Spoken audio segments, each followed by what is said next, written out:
The boy had never been good with numbers. Each math test returned to him like a quiet verdict, marked with red circles and failing grades. At first, he thought it was something temporary, something he could fix if he just studied harder. But as the failures repeated, they began to feel heavier, like stones stacked on his small shoulders. His classmates whispered about him, some laughing outright. Teachers shook their heads with disappointment. Even at home, the silence of his parents during report card season cut deeper than any insult. He carried those failures like shadows. Each day at school felt like walking into a room where everyone else was running ahead, while he stumbled behind. There was a strange loneliness in being known only for what you could not do. The boy stopped raising his hand in class. He avoided eye contact with teachers. He learned the art of shrinking himself, hoping no one would notice him, yet feeling painfully visible at the same time. But outside of school, he was different. He would sit for hours with broken toys, old radios, and spare parts he found in boxes at home. His small hands were patient.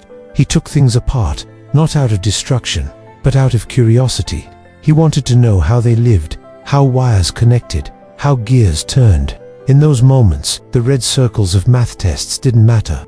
He felt free, as though he had entered a secret world where failure did not exist. Yet he hid this world from others. His parents, worried about his poor grades, wanted him to leave those useless hobbies aside. They believed his only chance at a future was through academics. And so the boy learned to quietly put away his tools when footsteps approached. He told himself his passion was just a distraction, a foolish escape from the truth that he wasn't good enough. Still, when the house grew quiet and the night pressed in, he returned to his little inventions. He once built a small fan out of discarded wires, making it spin just enough to cool his face during the summer heat. To him, it felt like a secret victory, though no one else knew.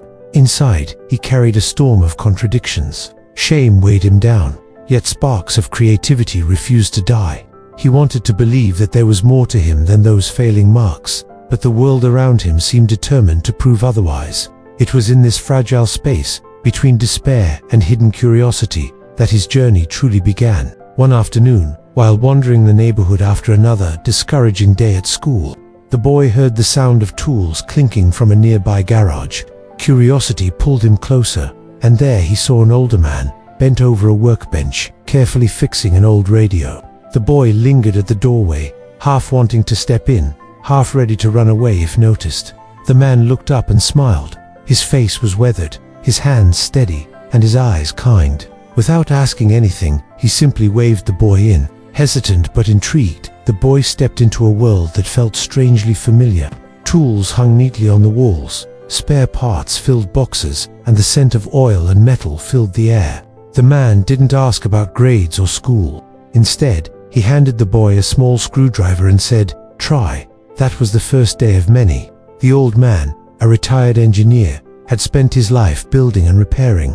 Now, in his quiet years, he had found joy in passing on bits of knowledge to anyone curious enough to listen. He noticed the boy's eagerness, his sharp eyes that studied every piece, and the way his hands trembled, not with fear but with excitement. Slowly, the boy began to open up.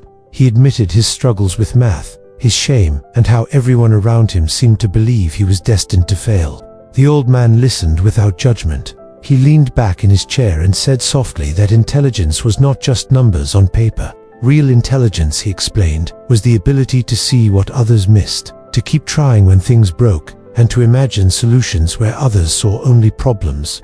The boy sat with those words as if they were treasures. It was the first time someone had told him he was more than his failures. In the quiet hum of the garage, surrounded by half-repaired machines, he felt a small seed of hope take root. But the road wasn't smooth. When he went home late from the garage, his parents scolded him for wasting time. At school, the laughter of classmates still stung. The boy found himself caught between two worlds, one that told him he was hopeless, and another that showed him the possibility of hidden strength. The old man gave him small challenges, fixing a broken switch, connecting wires to light up a bulb, and finally, designing something new from old scraps. The boy often failed at first, his creations sputtering and falling apart. Yet the man never scolded him. He simply said, "Failure is a teacher. Listen to it and try again." In those words, the boy found a lesson math had never given him, that failure could be a doorway, not a wall. One evening, after weeks of tinkering under the gentle guidance of the old man, the boy sat staring at a jumble of wires and discarded batteries. His latest attempt had failed again. The small device he had imagined, something simple that could help his mother with her cooking by powering a tiny fan to cool the stove, lay silent on the table. His hands trembled with frustration. He thought of his classmates' laughter, his parents' disappointment, and the weight of all those failing grades. Maybe they were right. Maybe he really was destined for nothing. The old man, watching from his corner, let the silence linger before speaking. He reminded the boy that every broken machine was simply asking to be understood. Failure was not an end, but a message. The boy wiped his eyes, took a deep breath, and picked up his tools again. This time, he worked with patience. He adjusted the wiring, tried a new connection, and replaced a weak battery. Hours passed unnoticed, and then, as if the universe had been holding its breath, the fan blades began to spin slowly at first, then faster, humming with life. The boy froze, staring in disbelief. It worked. A spark of triumph lit his face, and for the first time, he felt the joy of success, not from a grade on paper, but from something he had built with his own hands. The old man smiled, his eyes filled with quiet pride. The invention was small, perhaps insignificant to the world, but to the boy, it was everything. When he showed his mother, she was startled. She had never seen him so alive, so proud. For a moment, the silence of disappointment that had long hung over the house was broken.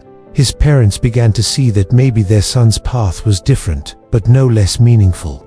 At school, nothing changed immediately. He still struggled with math. The whispers didn't vanish overnight, but inside, something had shifted. He no longer carried the same shame. He had proof within him that failure did not define him.